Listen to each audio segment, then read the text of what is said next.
Interpretar, aplicar é dar concreção, quer dizer, concretizar, é dar concreção ao direito.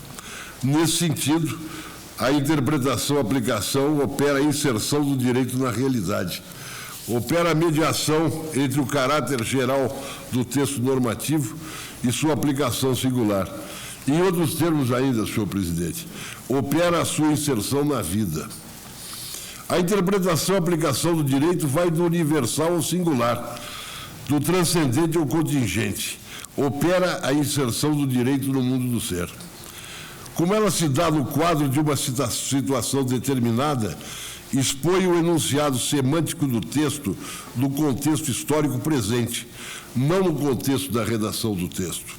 Vale dizer, e desejo dizê-lo em alta voz, a interpretação e aplicação do direito implica a compreensão da realidade social também, tal qual se compõe no contexto histórico presente.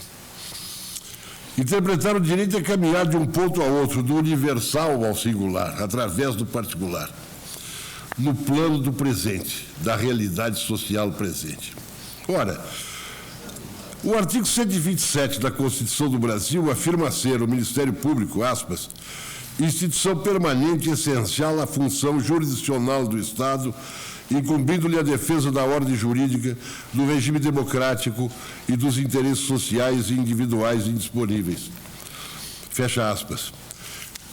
Para cumprir esse desígnio, o Ministério Público há de dispor dos meios para tanto indispensáveis. Lembro a observação de Carlos Maximiliano. Quando a Constituição confere poder geral ou prescreve dever, franqueia também implicitamente todos os poderes particulares necessários para o exercício de um ou para o cumprimento do outro. Daí porque, e vou me valer nesse passo de afirmação de Hélio Bicudo, aspas, não se pode retirar meios, quaisquer que sejam, que impeçam ou dificultem a propositura da ação penal pelo Ministério Público. Fecha aspas. Ao argumento de que a doutrina dos poderes implícitos apenas tem aplicação quando a Constituição não se ocupa de determinada matéria, respondo observando que não é disso que no caso presente se trata. Pois o parágrafo 4º do artigo 144 da Constituição do Brasil cogita da apuração de infrações penais e não amplamente de investigação criminal. Essa apuração se corporifica, no caso das polícias civis, na instalação do chamado inquérito policial, espécie albergada no gênero investigação criminal. Por isso mesmo não há, no reconhecimento de que o Ministério Público pode, quer dizer, deve, realizar investigação criminal, invasão por ele de competência atribuída às polícias civis. O que não pode o Ministério Público é instaurar inquérito policial. Apenas isso. Desejo deixar bem vincado esse ponto, senhor presidente. Não estou a adotar aqui o argumento dos poderes implícitos. A questão é outra. O inquérito policial é uma das modalidades de investigação criminal. É um procedimento de instrução criminal, preliminar, no entanto dispensável, visto que o Ministério Público, insisto, pode apresentar denúncia penal independentemente dele. Ademais, interpreta-se, além dos textos normativos, a realidade, não apenas os fatos do caso, mas, antes disso, a realidade no momento histórico no qual se opera a interpretação. E nossa realidade reclama firme atuação do Ministério Público, de modo que a redução da amplitude dessa atuação importaria em premiar-se, na dicção de Hélio Bicudo, aspas, os chamados delinquentes de colarinho branco e o próprio crime organizado, fecha aspas. A propósito, observando que a Lei Complementar número 75 de 93 atribui ao Ministério Público a incumbência de requisitar diligências investigatórias e a instauração de inquérito policial, podendo acompanhá-los e apresentar provas, indaga Saulo Ramos. Como apresentá-las sem colhê-las? E prossegue. E pode-se confiar na polícia em todas as partes desse país, quando se sabe que em muitos lugares o crime organizado se infiltrou descaradamente nas polícias desorganizadas? Fecha aspas. É certo que nem sempre a atuação dos membros do Ministério Público pautou-se pelo equilíbrio, como anota Boris Fausto. Entretanto, prossegue o historiador, abro aspas, para enfrentar o problema da politização do Ministério Público, a que também estão sujeitas outras instituições, existe em tese o remédio da responsabilização contra quem comete abuso de poder. Espera-se que o Ministério Público ponha fim a esses desequilíbrios, de modo exemplar, até porque agressivos ao patrimônio moral de pessoas e instituições. Mas abusos de alguns desgarrados das funções atribuídas à instituição não pode servir de pretexto à imputação de parcela dessas mesmas funções. A instituição que os coíba, punindo exemplarmente os excessos, em homenagem ao interesse público e em benefício de si própria. Investigação criminal é gênero no qual se inclui como espécie o inquérito policial. Mas há outra espécie do gênero de investigação criminal atribuída constitucionalmente, de modo explícito, às casas legislativas, às CPIs, artigo 58, parágrafo 3º. Além disso, isso ficou muito claro no voto do ministro Joaquim Barbosa, o parágrafo único do artigo 4º do Código de Processo Penal estabelece que a atribuição fixada no seu caput não exclui a função investigatória da autoridade administrativa a quem a lei cometer essa função. Lembre-se, o inquérito instaurado pelo Banco Central, o inquérito administrativo contra funcionário público, o inquérito administrativo tributário, o inquérito instaurado pela Comissão de Valores Mobiliários, etc. Volto, por isso mesmo, mais uma vez a Hugo Nigro Mazzilli em outra obra. Entretanto, em que pese ser a função investigatória auxiliar da Justiça uma das metas da Polícia Judiciária, a Constituição de 88 desmembrou da atividade de Polícia Judiciária aquela da apuração de infrações penais, para a qual não tem a polícia exclusividade na apuração. A lei poderia, mesmo a lei poderia, sem sombra de dúvida, atribuir expressamente ao Ministério Público a atividade investigatória para fins de persecução criminal. A questão, contudo, senhor presidente, não deve ser colocada no plano infraconstitucional, como anotam os dois autores já citados, Lênio Luiz Streck e Luciano Feldens. Abro aspas. A problemática relacionada à função investigativa do Ministério Público assume um viés nitidamente constitucional. Fazer o contrário é reduzir o problema ao plano inferior da infraconstitucionalidade. É como se, em vez de interpretarmos as leis em conformidade com a Constituição, passássemos a interpretar a Constituição em conformidade com as leis e, quiçá, com leis anteriores à Constituição, o que implicaria fazer uma leitura inconstitucional da própria Constituição. Fecho aspas. E digo eu, é da totalidade da Constituição, pois, que se extrai a faculdade de investigar do Ministério Público para fins de persecução criminal. As polícias civis, exceto no que concerne os delitos militares, garante-se a exclusividade de uma das modalidades do gênero de investigação criminal, qual seja o inquérito policial. Mas somente isso, pois a apuração de infrações penais mediante a instauração de inquérito policial não é a única modalidade de investigação criminal. De resto, a manejar-se argumentos lógicos, basta a verificação de que, como observei acima, o Ministério Público pode apresentar denúncia independentemente, isto é, dispensando-o, independentemente da realização de inquérito policial. Como negar a quem pode prescindir de uma das modalidades de investigação criminal a faculdade de valer-se de outras para que possa cumprir suas funções institucionais? Concluo desta arte pelo reconhecimento de que o Ministério Público tem à sua disposição todos os meios necessários ao desempenho dessas funções, inclusive a investigação criminal. Quanto ao mérito... Ministro Eros Grau, há uma questão que me preocupa em relação ao conteúdo do seu voto, é que o inquérito policial tem tempo para encerrar.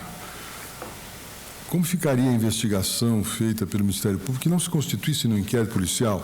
Poderia ficar sem uma marcação de tempo, o cidadão sujeito a uma série de interpelações ou coisas desse tipo? E regras. Quais são as regras dessa investigação? A minha preocupação em relação em linhas gerais, eu concordo com a sua afirmação, que de resto a nossa posição sempre foi contrária à realização de inquérito policial.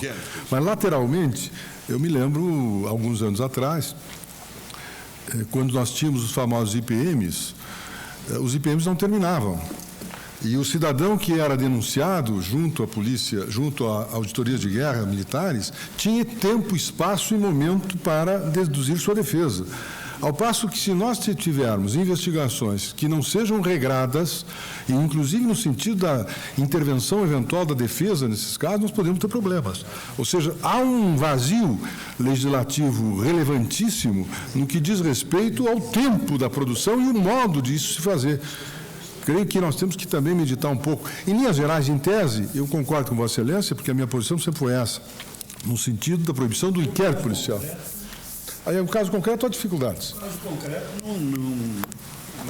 não alimenta as preocupações de Vossa Excelência. Não alimenta. Quanto a isso, Tudo não. se resolveu com o esclarecimento de material documental enviado pelo Ministério da Saúde, a partir de esclarecimentos dados por 2 médicos foi complementar, designados pelo próprio Ministério da Saúde. Parece que a ao que tudo complementação de uma auditoria do Ministério da Saúde. Aí se reduziu. É que as questões estão sendo colocadas em tese, e é por isso que... O problema, eu estou examinando a questão em tese, só, não para o caso concreto. A minha preocupação era a generalidade do discurso, porque ficaria um problema a ser solvido, que era o problema da eternidade desse processo. Tipicamente, o que a lei complementar chama de diligência investigatória, admito, mas no não caso concreto. De um inquérito ministerial.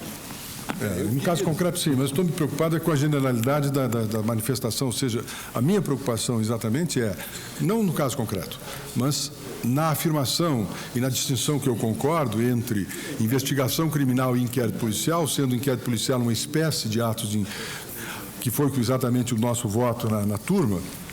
A minha preocupação é, e, digamos, historicamente demonstrável, não só no passado como também no presente, de que há determinadas investigações que não terminam, não tem regulamentação, não tem nada, nenhuma regra que assegure, pelo menos, um encerramento desse procedimento. Eu queria dizer a Vossa Excelência o seguinte: o exemplo dos IPMs, que eu conheço bem, não vale e não serve porque nós não vivemos sobre o Estado democrático. Não, eu estou dizendo a possibilidade de existência. Não, mas aquele exemplo não serve. Agora, acho que hoje há um vazio. Não tenha dúvida que há um vazio. Há, inclusive, outros vazios. Em alguns Estados-membros não existe aquela lei do controle da atividade policial pelo Ministério Público. O Ministério Público tem o dever, não é faculdade, tem o dever de cuidar disso. De fato, efetivamente, com relação a vários aspectos, há um vazio. Agora, o que me parece é que cabe ao chefe da Procuradoria, para impedir isso que Vossa Excelência refere, nesse vazio, caberia ao chefe da Procuradoria fixar o prazo para a conclusão. No inquérito, no caso de inquérito, já há prazo. Mas, na hipótese do vazio legislativo, essas seriam regras que haveriam de ser postas pela própria instituição. 30 soltos. Aquela instituição que, eu diria, se não tem, eu não quero usar o vocábulo legitimidade, mas que tem a presunção de que o fará de modo adequado à ordem constitucional, até porque é ela que incumbe o controle do inquérito administrativo. É que no Estado de Direito não se faz nada sem lei. A questão é perguntar qual é a lei que baliza esse tipo de ação. Quer dizer, norma de organização e procedimento. Pois é, mas nós não podemos negar. Déficit de regulamentação. É claro, é disso que você está falando. Independentemente de qualquer outra consideração. Porque a cogitar de ações, regulamentos, nós já estamos, ou ações regulamentares do Procurador-Geral, nós já estamos a cogitar de regulamentações que não estarão no plano da reserva legal. De qualquer modo, é de se reconhecer, e eu reconheço, que há um vazio legal aí. Mas por conta desse vazio legal, eu não posso me sentir inibido a reconhecer a força normativa do que está dentro da Constituição. E, sobretudo, no caso presente, onde, na minha opinião, esse problema que foi levantado pelo presidente não se manifesta. Não, no caso concreto não. Né? Se Vossa Excelência me permitir, eu termino quanto ao mérito, são poucas linhas. Eu creio que aí teríamos que ouvir o relator. O relator Perfeito. não Estamos em disse uma preliminar palavra ainda. Nós estamos em preliminar, né, presidente? sobre a consistência da denúncia se extrair do problema da prova ilícita que ele... Perfeito. Conclusivamente, então, eu voto no sentido de reconhecer esses poderes investigatórios. Nego habeas. Não há habeas. É inquérito. Não, supera a questão, perdão, nós estamos em inquérito. Ministro Peluso. Sou eu, ministro Brito. Perdão, está invertido. Ministro Carlos Brito. Mas não, excelência. Houve inversão. Na explícita redação da Constituição Federal de 88, uma das 3 finalidades do Ministério Público é a defesa da ordem jurídica. Artigo 127, cabeça.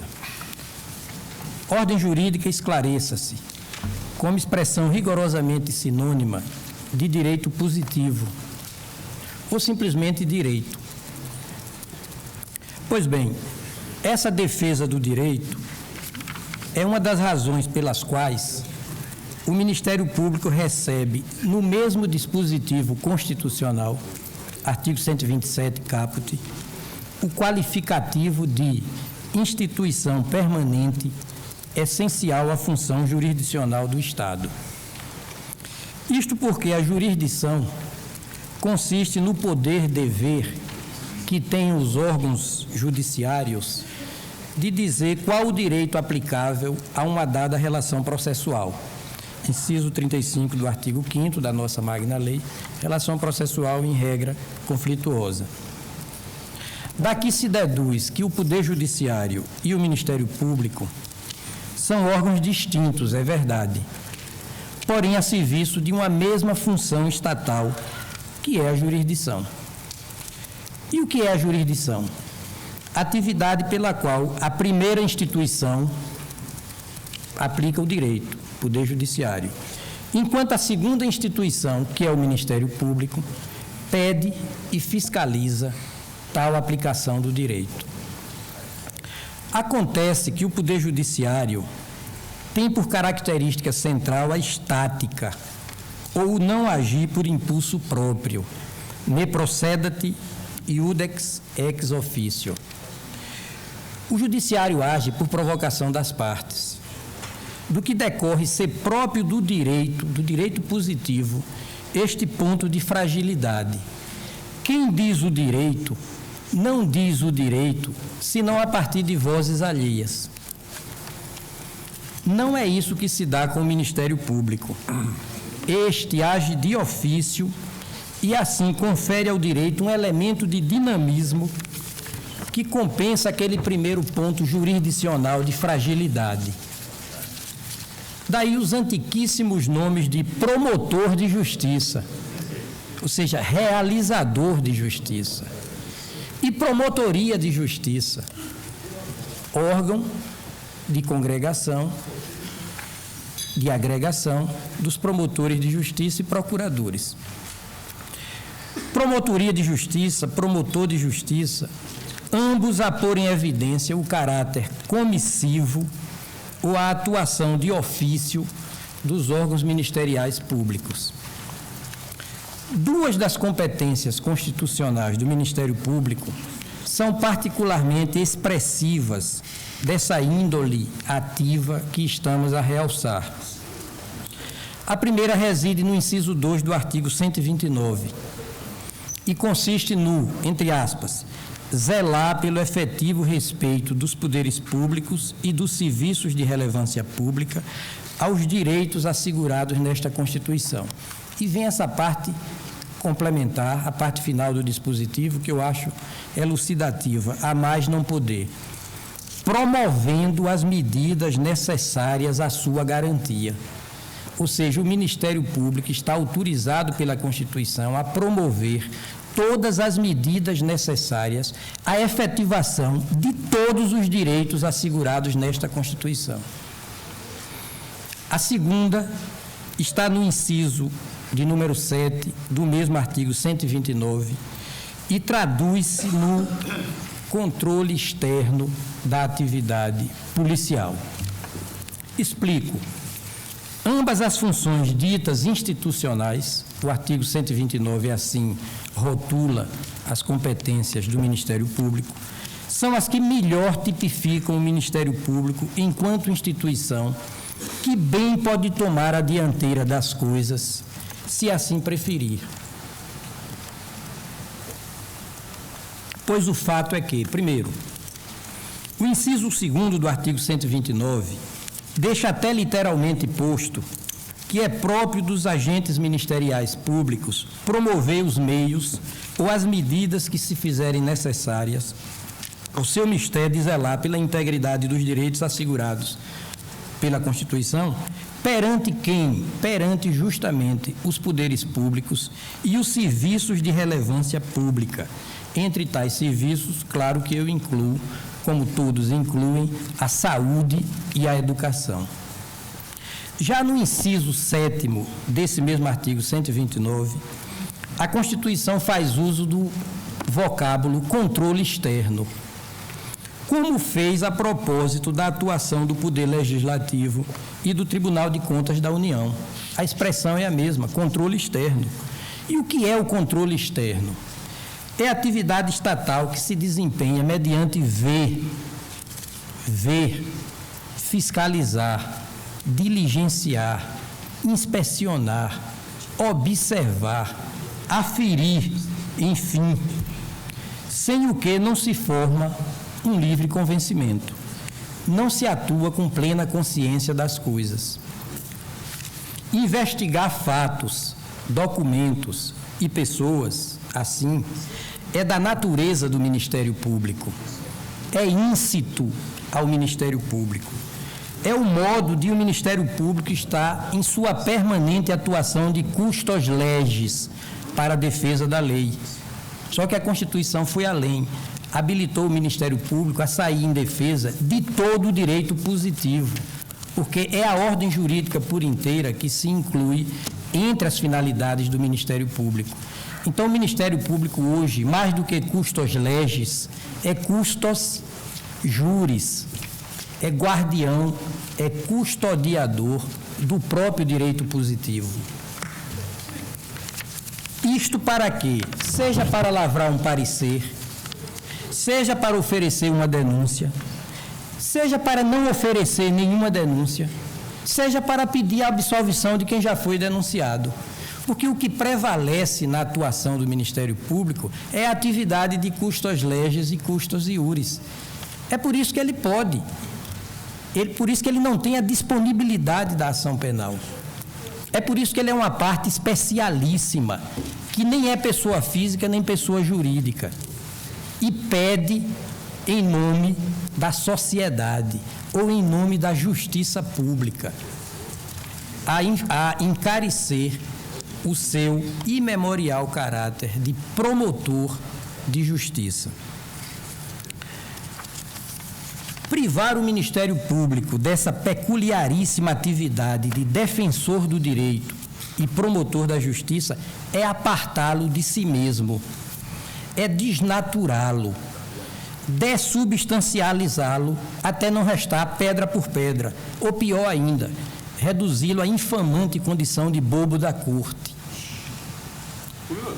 sem que sua inafastável capacidade de investigação criminal por conta própria venha significar, todavia, o poder de abrir e presidir inquérito policial.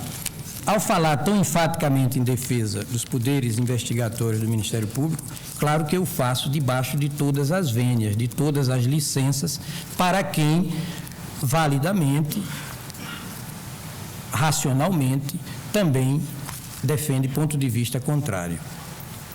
Com efeito, é preciso distinguir as coisas. Se todo inquérito policial implica uma investigação criminal, nem toda investigação criminal implica um inquérito policial. Aliás, inquérito policial é próprio da polícia, até nominalmente, até gramaticalmente. Inquérito policial, porque é presidido, é aberto e presidido pela autoridade policial. O que não se tolera, sob o pálio da Lex Máxima de 88, é condicionar ao exclusivo impulso da polícia a propositura das ações penais públicas.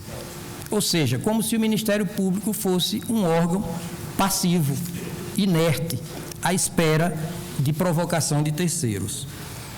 Ações que só o Ministério Público pode ajuizar, inciso 1º do artigo 129 da Constituição, e que tem na livre formação do convencimento dos promotores e procuradores de justiça a razão de ser da sua institucionalização como figura de direito. Quero dizer, assim como o juiz sentencia a partir do seu livre convencimento, o promotor denuncia a partir do seu livre convencimento. O que significa poder atuar a latere do inquérito policial. Aliás, como o Código de Processo Penal bem o diz, e o ministro Eros Grau, secundando o ministro que iniciou a dissidência, Joaquim Barbosa, bem o disse. Eu entendo, senhores, que a Constituição, em matéria de investigação criminal, ela foi, antes de tudo, democrática. Ou seja, ela fez proliferar os núcleos de investigação. Daí porque o nosso sistema constitucional convive com inquéritos parlamentares, convive com o poder de polícia administrativa, que restringe a liberdade e a propriedade das pessoas. Não se pode recusar ao Ministério Público o que não se recusou sequer ao poder de polícia, não estou dizendo nem poder da polícia, poder de polícia administrativa.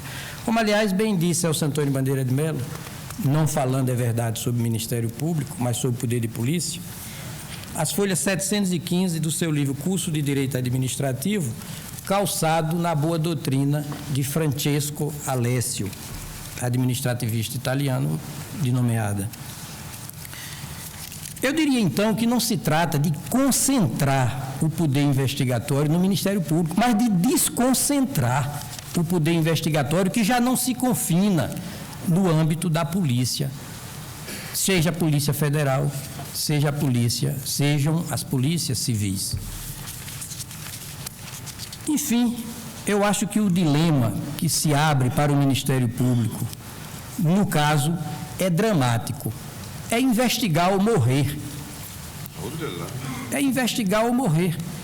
É fazer, se situar naquela triste condição de que falava Vinícius de Moraes, que dizia o seguinte: há certas situações para as quais o suicídio ainda é a mais doce das soluções. Então, à luz da Constituição brasileira, eu acho que o Ministério Público se dota efetivamente de poderes investigatórios e, ao contrário do que têm dito alguns setores da mídia, e respeitosamente o falo,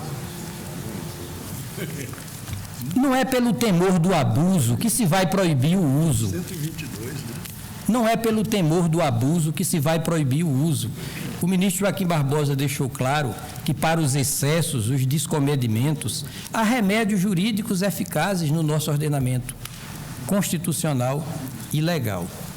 Enfim, eu peço vênia ao ministro relator, eminente ministro Marco Aurélio, para acompanhar a dissidência iniciada pelo ministro Joaquim Barbosa.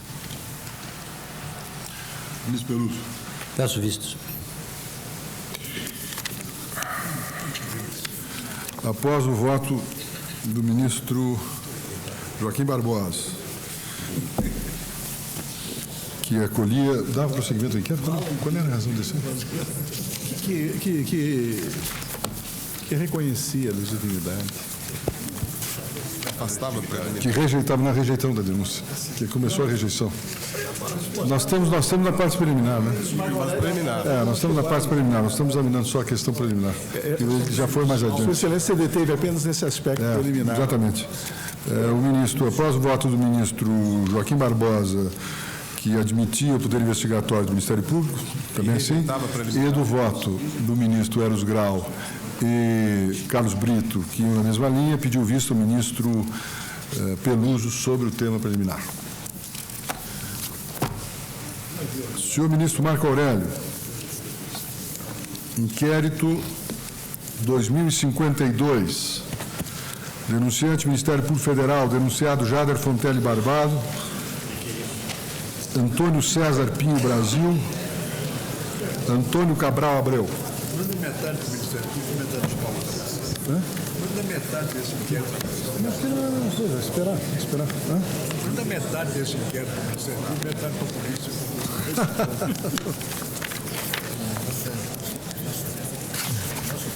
O voto é esse aqui, Se ele começar, depois ele faz o relatório e a gente passa. Presidente, a Superintendência Regional no Amazonas do Departamento de Polícia Federal fez instaurar este inquérito mediante a portaria... Silêncio. Tem a palavra, Excelência. Mediante a portaria de folha 6, de 17 de junho de 1991, aludindo à existência de denúncia formulada pelo ex-superintendente do INCRA no Amazonas, segundo a qual possivelmente teria ocorrido consumação de delitos contra a administração pública, quando da tramitação do processo INCRA 1443 de 86. A folha 413 a 416 consta o relatório policial, conclusivo no sentido da remessa do processo ao juiz da Primeira Vara Federal no Estado do Amazonas. Em 27 de julho de 1993, a Procuradoria da República requereu diligências, folhas 420 e 421. Daí o relatório complementar de folhas 911 e 912, datado de 25 de maio de 1999. A folha 914, verso, a notícia da oferta de denúncia em 3 laudas, consignando-se a data de 3 de maio de 2000. Seguiu-se termo de encerramento do volume, no que veio a ser formado de número 6. Tem-se como peça primeira o despacho mediante o qual o juiz federal instou o Ministério Público a precisar a data dos fatos envolvidos na espécie, folhas 917 a 918. Deu-se a manifestação de folha 920, dizendo-se do aditamento da denúncia imputando-se a Maria Aparecida Campos Lucena Dias e Ivan Guimarães a prática do crime previsto no artigo 312, parágrafo 1º do Código Penal. Então, glosou-se mais uma vez a peça primeira da ação penal, apontando-se a ausência de dados relativos à data da consumação do crime, folhas 922 e 923. Retornando os autos ao Ministério Público, pronunciou-se o órgão pela declinação da competência por entender envolvido no caso o então senador Jader Fontelli Barbalho. Folhas 925 e 926. A sentença de folha 928 a 934 implicou em indeferimento da remessa, assentando-se o não envolvimento no processo do detentor da prerrogativa de foro, a rejeição da denúncia com fundamento no artigo 43 do Código de Processo Penal quanto ao crime do artigo 312, parágrafo 1º do Código Penal, por inépta, e também a rejeição, com fundamento no artigo 43, inciso 2 do Código de Processo Penal, no tocante ao delito tipificado no artigo 171, parágrafo 3º do Código Penal, julgando-se extinta a punibilidade dos denunciados Maria Aparecida Campos Lucena Dias e Ivan Guimarães, em face da incidência da prescrição. Em 15 de agosto de 2002, o Ministério Público ofertou nova denúncia, desta vez fazendo em relação a Jader Fontelli Barbalho, Antônio César Pinho Brasil e Antônio Cabral Abreu, presente o tipo do artigo 312, parágrafo 1º do Código Penal. O recebimento ocorreu em 19 de dezembro de 2002, folha 952. Jader Fontinelli Barbalho peticionou, afirmando-se eleito deputado federal em 6 de outubro de 2002, havendo sido diplomado em 17 de dezembro imediato e tomado posse em 1º de fevereiro de 2003, considerada a legislatura 2003 a 2007. Salientou, então, a prerrogativa de foro, daí a declinação da competência de folhas 967 e 968, vindo o processo a esta Corte em outubro de 2003, ocorrendo a distribuição em 14 desse mês. O Procurador-Geral da República, mediante a promoção de folha 984 a 987, ressaltou que na data do recebimento da denúncia, já ocorrera a diplomação do deputado federal Jader Fontinelli Barbalho, sendo nulo o ato respectivo. Reconheceu o oferecimento da peça primeira da ação penal em 15 de agosto de 2002. Ofertou nova denúncia em 9 laudas, fazendo contra o citado parlamentar e os cidadãos Antônio César Pinho Brasil e Antônio Cabral Abreu, enquadrando a conduta deste último no que previsto no artigo 312 do Código Penal e dos 2 outros denunciados nesse mesmo artigo, cabeça, combinado com o artigo 327, parágrafo 2º, também do Código Penal. De acordo com a peça acusatória, os denunciados Jader, Antônio Pinho e Antônio Cabral desviaram dinheiro público no processo expropriatório do imóvel denominado Vila Amazônia, por meio de supervalorização. Os fatos vieram à tona em razão de denúncias feitas pelo ex-superintendente do INCRA no estado do Amazonas, em face de irregularidades notadas no processo de desapropriação. O decreto desapropriatório fora publicado em 28 de setembro de 1987.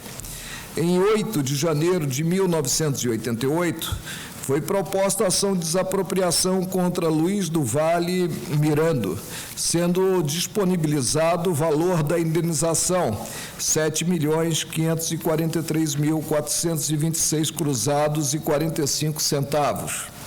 O citado valor já havia sido aprovado pelo Ministério da Reforma e do Desenvolvimento Agrário, mediante ato do ministro Marcos Freire, antecessor do senhor Jader Barbalho, encontrando-se liberada a verba para o devido pagamento. Com a posse do denunciado Jader Barbalho, veio a ser articulada a proposta de acordo, elevando o valor da indenização de 7 milhões e quebrados para 313 milhões a 120 mil cruzados. Luiz do Vale Mirando, sócio da propriedade, juntamente com o senhor Antônio Cabral Abreu, veio o Luiz do Vale Mirando a falecer, razão de não se apresentar contra ele a denúncia. A negociação foi encabeçada por Antônio Cabral Abreu.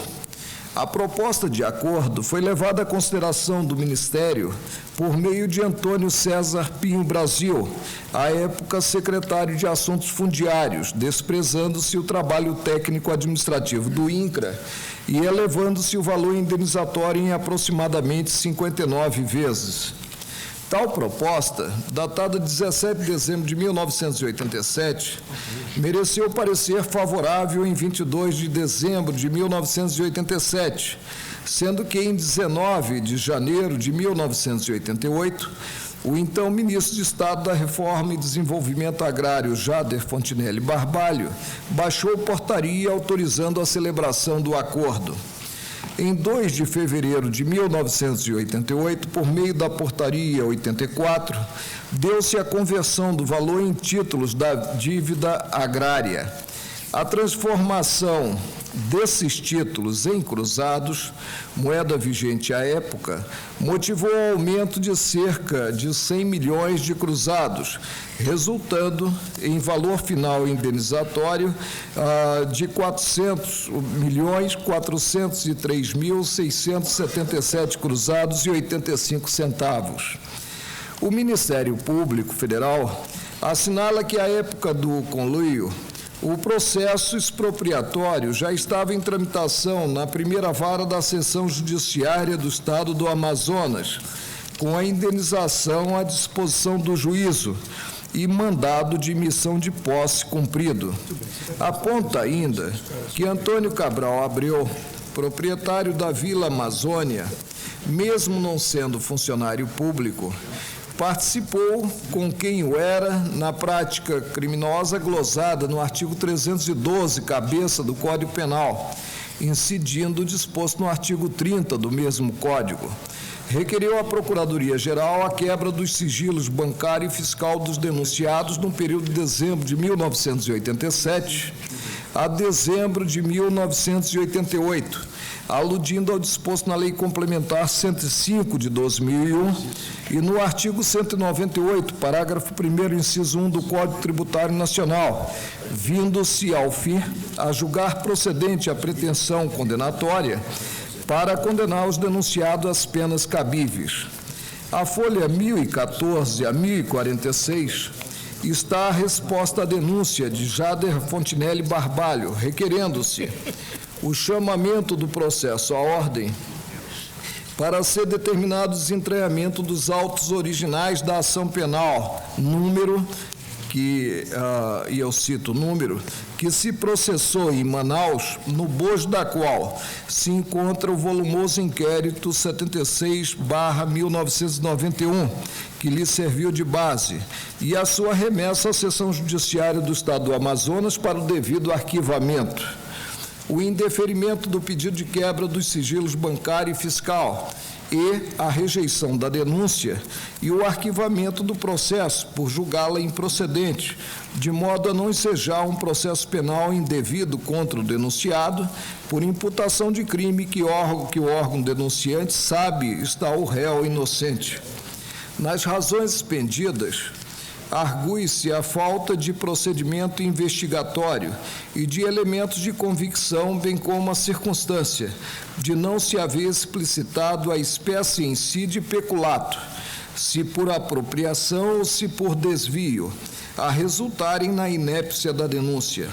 Ter-se-iam aproveitado dados levantados em inquérito que motivara a denúncia formalizada contra Maria Aparecida Campos Lucena e Ivan Guimarães, denúncia que acabou rejeitada mediante decisão que se tornara preclusa.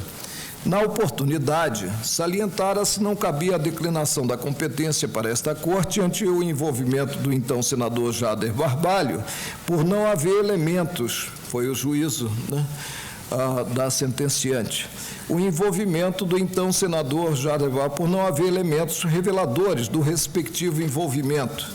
Na sentença proferida, determinara-se o arquivamento do processo. Sustenta-se não subsistir a oferta posterior de nova denúncia diante da passagem do tempo. Sob o ângulo da ausência de justa causa, inexistente a materialidade do crime, são tecidas longas considerações sobre o tema de fundo, versando-se sobre o procedimento administrativo desapropriatório que se reputa regular, assim como os valores satisfeitos. Assevera-se que tudo passou pelo crivo do Tribunal de Contas da União, examinada a legalidade, a legitimidade e a economicidade do procedimento adotado. Evoca-se, em vista do pronunciamento da Corte de Contas, a excludente de criminalidade, artigo 23.3 do Código Penal. A seguir, procura-se demonstrar a inexistência de supervalorização da área desapropriada e, assim, o implemento da justa indenização. Discorre-se a respeito, remetendo-se ao laudo pericial e ao próprio relatório da Polícia Federal. Alude-se aos valores em cruzados e reais, reportando-se sobre o que ocorrido relativamente a outra propriedade, quando se chegou à verba indenizatória de 31 milhões, enquanto, no caso, processada a transformação dos 400 milhões em reais, chega-se ao total de 16 milhões. Procede-se à comparação de preço por hectare, revelando que na desapropriação motivadora deste processo foi da ordem de R$ 210,25, enquanto no outro alcançou R$ 342,51. O Ministério Público teria olvidado a prova oficial no sentido da subavaliação do depósito inicialmente ocorrido para emissão precária na posse. No tocante à quebra dos sigilos bancários, busca-se apoio na Lei Complementar 105/2001, sustentando-se não haver o Ministério Público inserido na denúncia a justificativa necessária, alegando-se mais que no período de dezembro de 1987 a dezembro de 1988, dificilmente serão achados documentos reveladores dos dados. Com a peça foram juntados documentos de folha 1047 a 1122. A resposta de Antônio Cabral Abreu encontra-se a folha 1124 a 1128, refutando o que é asseverado na denúncia. Consigna que não houve qualquer conluio para se chegar ao valor do imóvel, reconhecendo a própria iniciativa para a feitura do acordo. Proposta inicial teria considerado o hectare a 20 mil cruzados, aceitando-se o valor de 4 mil cruzados, a fim de se evitar longo processo judicial. O acordo teria ocorrido de forma legítima, sendo que houvera proposta aos herdeiros de Luiz do Vale Mirando da compra do imóvel Vila Amazônia na ordem de 10 milhões de dólares, que não se concretizou em virtude do ato de desapropriação. A folha 1130 despachei determinando-se aguardasse o cumprimento da carta de ordem, sendo que, passados 30 dias, fossem solicitadas informações. Veio a ser devolvida, devidamente cumprida. A folha 1159 a 1181 tem-se a resposta de Antônio César Pinho Brasil, em que é apontada a inépcia da denúncia, porquanto lastreada em procedimento investigatório instaurado para elucidação dos fatos, envolvendo Maria Aparecida Campos Lucena Dias e Ivan Guimarães, sem apuração quanto aos denunciados. Tenta demonstrar a inexistência de crime, fazendo remissão à resposta do acusado Jader Barbalho. Discorre a respeito do parecer subscrito pelo denunciado, refutando a supervalorização da propriedade.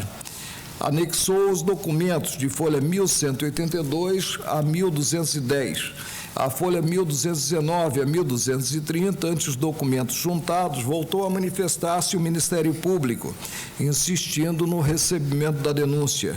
Relativamente ao acusado, Antônio Cabral de Abreu, admitiu haver incidido a prescrição, já que o fato a ele imputado data de 3 de fevereiro de 1988, sendo que os 16 anos foram completados em 2 de fevereiro de 2004. Jader Fontinelli Barbalho cobrou a devolução do processo pelo Ministério Público. A folha 1271 prolatei decisão, abrindo vista aos denunciados das peças trazidas pelo Ministério Público. Jader Barbalho assevera que os novos documentos não guardam correlação direta com o caso dos autos. Tece considerações sobre a atividade desenvolvida pelo Ministério Público, reiterando a resposta que dera anteriormente e comentando os dados apresentados.